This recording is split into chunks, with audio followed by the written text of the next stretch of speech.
Hello and welcome to the Chauvin Arnoux UK channel. I'm David Savery with a quick start video series of the many features of the CA6117 multifunction installation tester to help you get the most out of this capable instrument.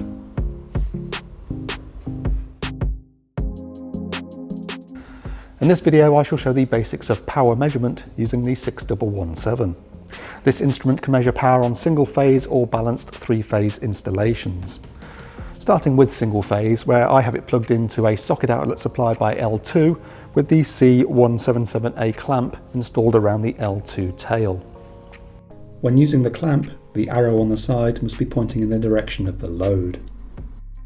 However, if I plug in something a little more substantial, such as this halogen floodlight, we can observe the power jumps to 434 watts at nearly 1.8 amps, and we can see the power factor is at 1 because the halogen lamp is resistive and has no reactive component. By pushing the second soft key, we're shown a visual of our AC voltage in blue and a current representation in red. Again, as the halogen lamp is a linear load, we observe the current is in phase with the voltage.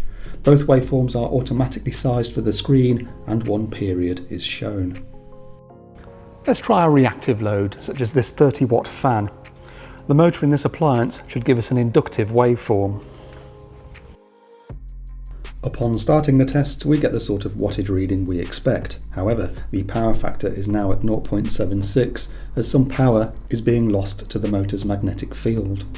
If we again switch to the waveform display, we can see the blue voltage trace is leading the red current trace, as one expects with an inductive load.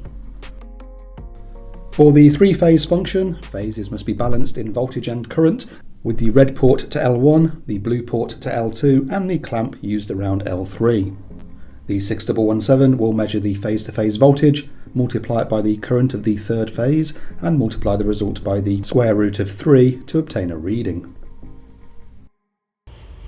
That's the basics of power measurement on this 6117, a feature most other MFTs lack. There's more to see, so do take a peek at our other videos on this instrument.